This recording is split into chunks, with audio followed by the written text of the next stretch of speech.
जुआर कुशल संवाद के आपण मन को स्वागत। गोड़ू छे समिया बढ़ू छे सस्पेंस।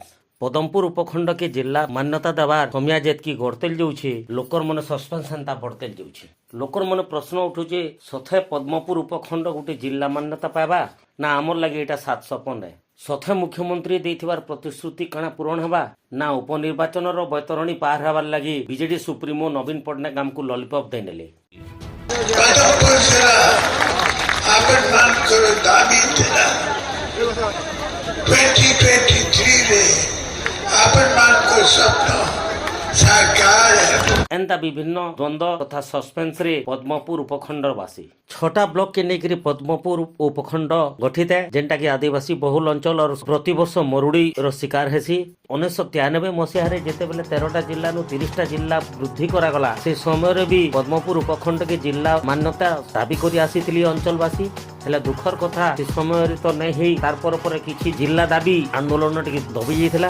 2019 रे फेर पद्मपुर उपखंड के जिला मान्यता दाबी करी आंदोलन मुड टेकला। ठीक इस समय 2023 पद्मपुर विधायक विजय रंजन सिंह बरेहंको देहांत परे उपनिर्वाचन आसला। आ उपनिर्वाचन बोल के पद्मपुर उपखंड के जिला मान्यता देवी गोटे प्रमुख प्रसंग थिला जेनटा की बीजेडी सरकार रो गोटे मुंड व्यथार कारण हेतिला। शेषके बीजेडी सुप्रीमो नवीन पट्टनायक निर्वाचनी सभारे अंचलवासी के भेटी देथिले खूब शीघ्र पद्मपुर उपखंड के गोटे स्वतंत्र जिला करा जिवा। खुशीर कथा पद्मपुर उपखंडर अंचलवासी बीजेडी सुप्रीमो नवीन पट्टनायक प्रतिश्रुति रे उत्साही देकरी बीजेडी प्रार्थी वर्षा सिंह बरिहा के विपुल मात्रा रे भोट देकरी विजयी कराले। उपनिर्वाचन विजय परे नवीन पट्टनायक अंचलवासी के धन्यवाद देवार लगी गोटे स्वतंत्र साधारण सभा करी सेनु लोक मान को प्रतिश्रुति देथिले आसंता 2023 डिसेम्बर सुधा पद्मपुर उपखंड गोटे स्वतंत्र जिला भावे घोषणा करा जिवा।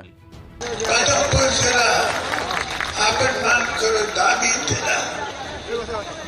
2023 रे स्वप्न साकार किंतु दुखर कथा आज डिसेम्बर मास प्रवेश करिछे ए पर्यंत पद्मपुर उपखंड के स्वतंत्र जिला मान्यतार कोनोसी प्रक्रिया भी आरंभ नहीं होइताल जेनटा के नेकरी अंचलवासी विभिन्न द्वंद्व रे अछन सस्पेंस पडुची। ई स्वतंत्र जिला मान्यता के नेकरी विभिन्न संगठन तथा बुद्धिजीवी महल रे भी आलोचना हेबार के बसलान। सथे काना मुख्यमंत्री ताकर प्रतिश्रुति के भूली जिवे। बीजेडी सुप्रीमो नवीन पट्टनायक पद्मपुर उपखंड के स्वतंत्र जिला घोषणा करबार के कही करी पद्मपुर अंचलवासी के लॉलीपॉप न धरई नहीं तो एंता विभिन्न प्रकार सस्पेंस रे जन असंतोष वृद्धि पाइबार लागिछे। तेबे साधारण निर्वाचन किसी दिन आगुआ हेबा बोलिकरी आभास मिलला परे पद्मपुर अंचलवासी निश्चित भावे टाकिकरी अछन मुख्यमंत्री ताकर प्रतिश्रुति पूरण करबे नहेले ई असंतोष आगामी निर्वाचन रे निश्चित भावे कड़ा जवाब देबा। एबे ई सबु प्रसंग के नेकरी हमर प्रतिनिधि स्थानीय विधायक वर्षा सिंह बरिहा को भेटितिले। वर्षा सिंह बरिहा किंतु बहुत कॉन्फिडेंट अछन आ से कहउछन कि डिसेम्बर सुधा निश्चित भाव में पद्मपुर उपखंड के गोटे स्वतंत्र जिलार मान्यता दिए जाए।